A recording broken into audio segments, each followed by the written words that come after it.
Bom, apresento vocês o Aqua, o melhor irmão do mundo, né? Só que não. Bora pro script.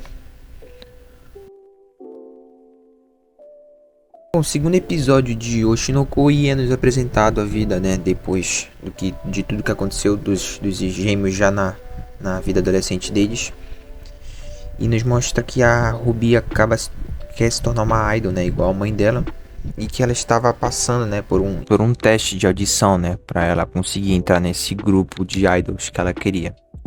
Outro detalhe também, né, que eu não sei se vocês prestaram atenção, foi a cena em que a Ruby estava andando de volta para casa e é nos mostrado que ela certamente puxou, né, a beleza da mãe dela, já que ela chama bastante atenção e outras pessoas ficam olhando para ela, né, de tão bonita que ela é. Logo depois disso é nos mostrado o Kiyotaka 2.0. Só que não, é só o Aqua. E de como ele ficou frio, né, por conta depois da morte da mãe dele. E novamente o autor abordando uma crítica sobre esse mundo da indústria de idol, quando o Aqua acaba falando para Ruby que elas ganham pouco, né, entre outras coisas. E no início do episódio a Ruby só faz uma recapitulação, né, do primeiro episódio, de como tudo aconteceu para ela até o presente momento, né, de onde ela tá. E aí pula de novo a cena da Ruby atendendo o telefone, né, e dela recebendo a notícia que ela não tinha passado no teste de admissão.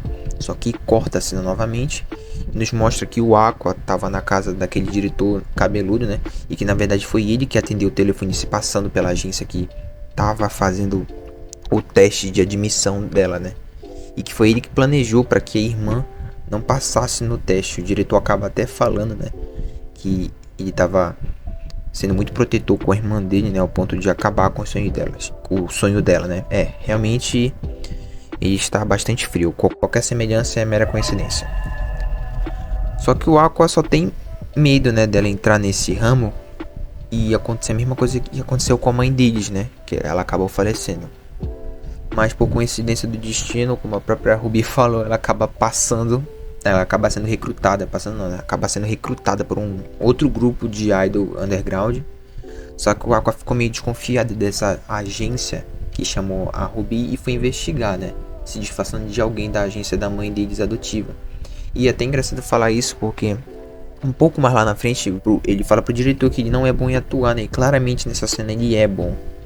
E ele acaba conseguindo falar, né, com uma das integrantes desse grupo e chama ela pra agência da mãe. Só que o Aqua acaba descobrindo, né, que por essa integrante que tem muita sujeira por trás dos bastidores e que eles não sabem gerenciar o grupo. Então ele acaba percebendo que é muito ruim para Ruby entrar nessa agência. E aí corta já pra Ruby se arrumando, né, para ir pro teste ou pro show do grupo que queria recrutar ela, né. Aí a mãe dela questiona ela se ela realmente queria entrar nesse mundo, criticando mais uma vez, né, esse mundo, né, sobre os riscos e tal. E a Ruby acaba respondendo que sim. E aí a mãe dela acaba falando que se ela queria mesmo entrar, que fosse na agência deles, né. E a gente acaba sendo pego de surpresa de se formar um novo grupo de idols na agência dela, depois de mais de uma década, né? Ela até fala isso. Mas deu a entender, né, que eles só reabriram isso, né, como uma forma de pelo menos a mãe, né, e o Aqua ficarem de olho na Ruby e gerenciar melhor a carreira dela, né. E aí a Ruby aceita a proposta, né, e corta com o Aqua na casa do diretor. E do diretor falando, né, que ele tem habilidade para atuar. Que o Aqua falando que nos pensamentos dele, né, ele só queria ser ator para alcançar o que ele queria, que no caso era achar o homem que matou a mãe dele, né, e que possivelmente estaria nesse meio do entretenimento. E para isso o Aqua teria que subir, né, para entrar nessa indústria. E ele acaba falando pro diretor que ele não tem talento para atuar, mas claramente tem, como eu tinha falado anteriormente, né. E aí a gente teve um momento cômico assim com a mãe do diretor e até do Aqua zoando o diretor do porquê ele ainda morar com a mãe dele, né, depois de adulto. E no final do episódio, né, é nos mostrado os gêmeos entrando na mesma escola, né, escolhendo mesmo os cursos que eles queriam. E o episódio finaliza mostrando que aquela atriz Mirim, que é nos mostrado na infância dos gêmeos, quando o Aqua atuou, ela estava também na mesma escola que eles. E ela até fica feliz pelo Aqua não ter desistido da carreira de atuação, só que ela fica assustada que ele não escolheu a mesma área que ela, né? E aí finaliza o episódio 2, né? Eles adaptaram, pelo que eu me lembro, 4 capítulos do mangá. E destacar que também foi nos apresentado a abertura, né? Abertura final e inicial, mas eu gostei mais da abertura final, principalmente da trilha sonora e da animação também. Gostei bastante, a música eu me viciei também. Passando pro terceiro episódio de Oshinoko, dá continuidade, né? De cabelo vermelho, a Arima se encontrando com os gêmeos. E ela querendo conversar com a Aqua, né? Só que enquanto ela tenta conversar, os gêmeos conversando. Os gêmeos estão conversando, né? Como se ela nem tivesse do lado deles. E a Ruby ainda falando que não gosta da Arima, né? Com certeza por causa do que ela fez no passado, né? E ainda falando isso, né, na frente dela, como se a Arima não estivesse lá escutando, né? Mas claramente ela tava e ela até ficou com raiva da Ruby. Aí o Aqua acaba indo embora, né? Da escola e a Arima segue ele, né? Aí na caminhada que eles estão, né? Eles estão indo, ela tenta puxar assunto com ele, perguntando se ele ainda continuava atuando, né? Só que ele diz que não. E ela fala que queria conversar com ele em algum lugar, só que ela não é, só que ela ainda é uma celebridade, né? Que não pode simplesmente ir em uma cafeteria conversar com ele. Então o Aqua teve a ideia deles conversarem na casa do diretor, né? E chegando lá, a Arima acaba descobrindo que era o mesmo diretor que produziu o filme que ela e o Aqua se conheceram quando eles eram atores mirins, né? E aí a Arima acaba entrando em um assunto perguntando pro Aqua como ele falou que ele não atuava, né? Por que ele ainda estava na casa do diretor? E aí o Aqua explica, né, que ele só queria estar lá, né? Ele queria estar lá, mas nos bastidores e ele era só um assistente pro diretor. Mas ele falou que sabia o básico de atuação, né, e ela fica até feliz por ele ainda estar nessa indústria. E logo depois apareceu Isamu Sano, né?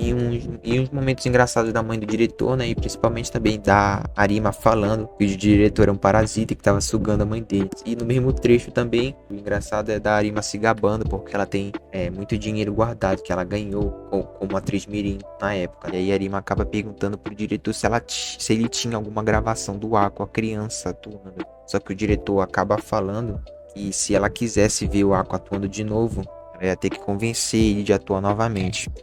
E aí a Arima propõe o Aqua entrar em um projeto que ela estava interpretando, uma protagonista, que os papéis ainda não estavam todos preenchidos, né? Que faltava gente pro elenco. E aí ela perguntou pro Aqua se ele queria entrar nesse projeto.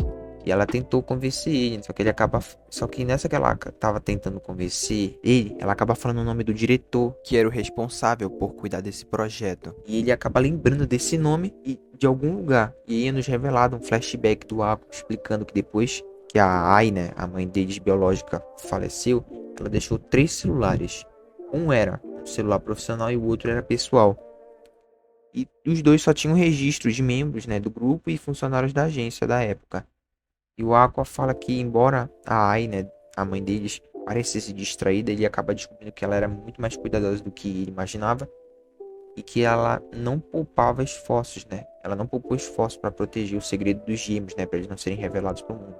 E depois ele diz que o problema era o terceiro celular, que o terceiro celular foi usado antes da mãe deles engravidar. Que era um celular bem antigo, né? E por conta de ser antigo, foi bem difícil encontrar uma bateria nova para substituir a que não prestava. Depois já de ter consertado, né, o celular, a próxima tarefa era acertar a senha do celular. E ele ficou dias, meses tentando, né, várias senhas e finalmente, né, ele conseguiu acertar a senha depois de 4 anos. E no celular tinha alguns e-mails, né, e contatos de pessoas com conexões da indústria de entretenimento. E entre esses contatos estava o nome desse diretor que a Arima tinha acabado de citar ele. E como um dos suspeitos pro Aqua, ele acaba aceitando entrar nesse projeto. E nos corta já a Arima confirmando mais um no elenco pro diretor. E acaba aparecendo a cara desse mediante aí, né, que é um dos suspeitos pro Aqua.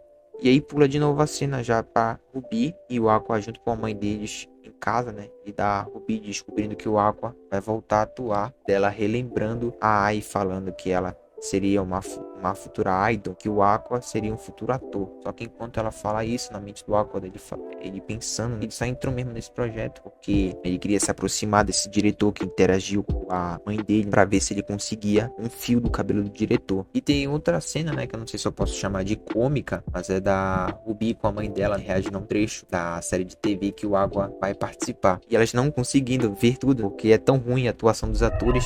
Também a história é pouco diferente da adaptação original do mangá, que é explicado pra gente, né? Só que a mãe da Ruby explica que pode haver parte da história que é contada, né? E que, segundo ela, a maioria dos atores também não tem experiência. Afinal, a Ruby fala que ficou horrível essa adaptação do mangá pra série. E aí nos corta de novo, né? O Aqua e a Arima no karaokê, né? E dela ficando com raiva porque o Aqua falou. E a Ruby achou horrível a atuação do elenco. Só que a Arima explica, né? Que essa série de TV estava destinada para um público feminino, né, que gosta de caras bonitos, e que esses que estavam atuando com ela só estavam lá, né, porque eram modelos que só estavam se promovendo, que a habilidade de atuação não era era uma preocupação secundária no momento, né? Só que para a série não ser um fracasso total, eles acabaram incluindo ela, já que ela tinha habilidade de atuar e era bem conhecida pelo público. Porque como ninguém sabe atuar, para não ficar tão óbvio, né, que eles não sabiam atuar, esses indivíduos, né, de tão ruim que eles não sabiam atuar, ela acabou ficando no mesmo nível de atuação deles, para não humilhar ninguém. E a gente acaba vendo também que a Arima, diferente de quando ela era uma criança que não ligava para os outros, né, ela amadureceu bastante, que agora ela consegue trabalhar mais em grupo. E aí nos cortado a cena no set já de gravação dele se preparando para as filmagens, para a filmagem teste, né?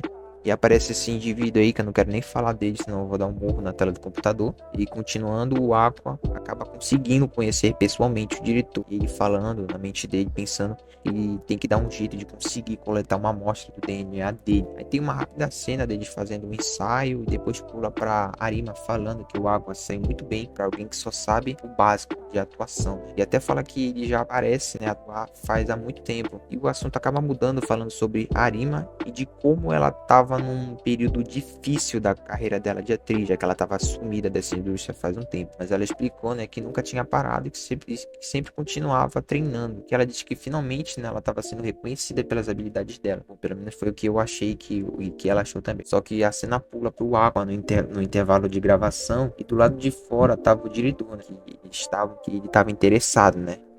Ele estava falando com outro produtor em relação a Arima, que ele só tinha escolhido ela, né, porque é fácil trabalhar com ela. E enquanto isso, o Aqua escutando ele falando, né, ele continuando falando o diretor continuando falando que também por ela conseguir ajular todo mundo, né, e ela consegue se encaixar em qualquer papel aleatório, né, o Aqua acaba até se assustando com o que ele fala.